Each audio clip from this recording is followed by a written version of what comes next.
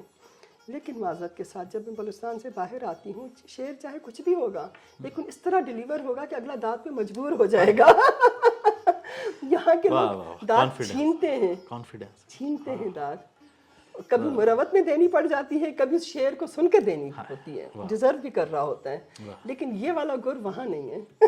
وہاں اچھا شعر بھی ضائع چلا جاتا ہے. کوئٹہ کے کچھ نوجوان شاعرات بڑے اچھے شاعر ہیں بھائی کوئٹہ میں. ہمارا احمد وقاص، ہاں واہ، ہمارا فیصل ندیم، واہ واہ، احمد وقاص کاشی، ہاں جی، اور بہت سے شاعر. ذوالفقار ہے وہاں کا، ایڈوکیٹ ہے. یعنی اتنے اچھے اچھے، اور کامران قمر ہے، یہ بہت اچھے شاعر ہیں.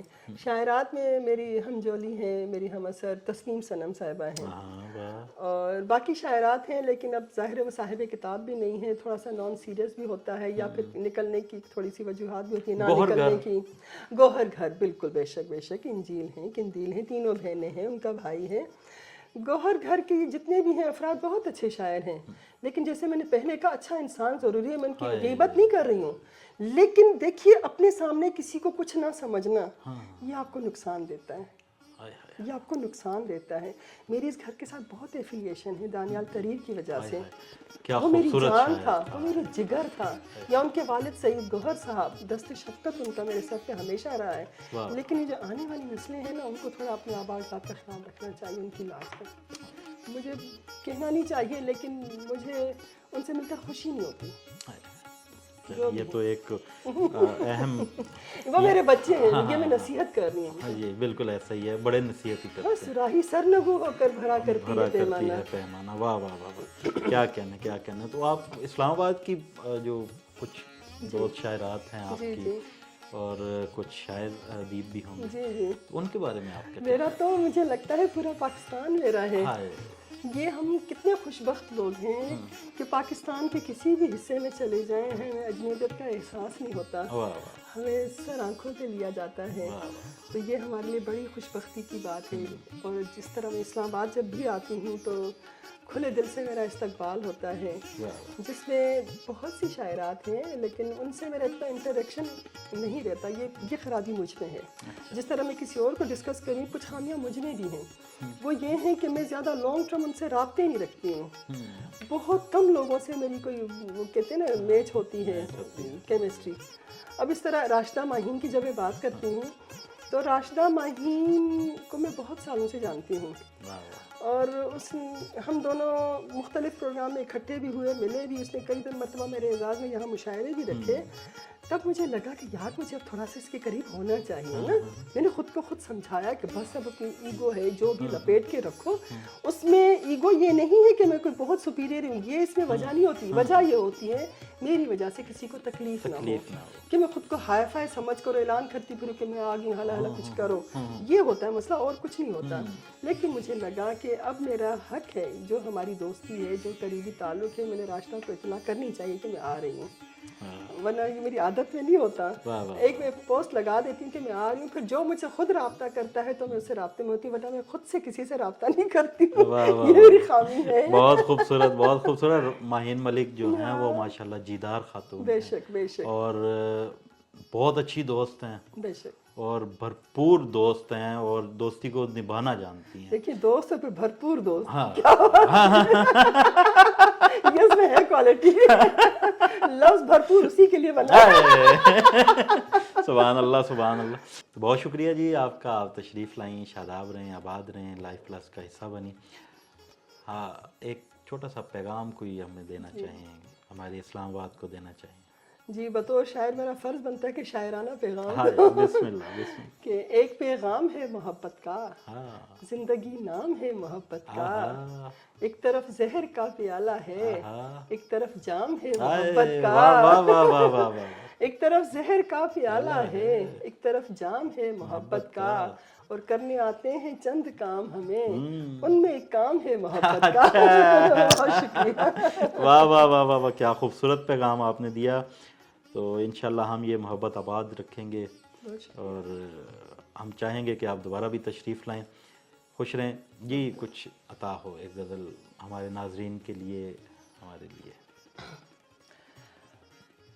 مجھ کو فقط سخن کا ہی ملکہ نہیں دیا, آہا واہ, مجھ کو فقط سخن کا ہی ملکہ نہیں دیا, واہ, سب کچھ دیا ہے رب نے مجھے کیا نہیں دیا, واہ واہ واہ, اور مجھ پر کسی نے سورہ یاسین پھونک دی, سبحان اللہ سبحان مجھ پر کسی نے سورہ یاسین پھونک دی, امید کا اسی لیے بجھتا نہیں دیا, واہ واہ واہ واہ, امید کا اسی لیے بجھتا نہیں دیا, اور کہنے کو تو جہیز میں سب کچھ دیا مگر, کہنے کو تو جہیز میں سب کچھ دیا مگر, دل جیتنے کا کوئی وظیفہ نہیں دیا, واہ واہ واہ واہ, دل جیتنے کا کوئی وظیفہ نہیں دیا, واہ واہ واہ, اور جلتے ہیں میرے در پہ محبت کے 100 چراغ, آہا, جلتے ہیں میرے در پہ محبت کے 100 چراغ, چوکھٹ پہ آج تک کوئی رکھا نہیں دیا, واہ واہ واہ واہ, چوکھٹ پہ آج تک کوئی رکھا نہیں دیا, واہ واہ واہ, اور خیرات کر چکی ہوں کئی بار تبسم, آہا, خیرات کر چکی ہوں کئی بار تبسم, کیسے کہوں کہ حسن کا صدقہ نہیں دیا, آہا, واہ واہ واہ واہ واہ, کیسے کیا کہوں کہنے, کہ حسن کا صدقہ نہیں دیا, واہ واہ واہ, مجھ کو فقط سخن کا ہی ملکہ نہیں دیا, سب کچھ دیا ہے رب نے مجھے کیا نہیں دیا. کیا کہنے, کیا کہنے ہیں, کیا کہنے ہیں. آپ کا ایک بار پھر بہت شکریہ, آپ تشریف لائیں, خوش رہیں, شاداب رہیں. آپ کا شکریہ, آپ نے بلایا, عزت افزائی کی میری, ممنون ہوں. بہت شکریہ, بہت شکریہ. جی ناظرین, آپ نے جہاں آرا تبسم, ان کی باتیں سنی, شاعری سنی, ان کی گفتگو آپ کو کیسی لگی کمنٹ میں ضرور بتائیے گا, اور ہمارے چینل کو بھی سبسکرائب کیجیے گا. ملتے ہیں نئے مہمان کے ساتھ, نئے سوالات کے ساتھ. تب تک کے لیے اپنے میزبان ناصر علی ناصر کو اجازت دیجیے. اللہ نگہبان.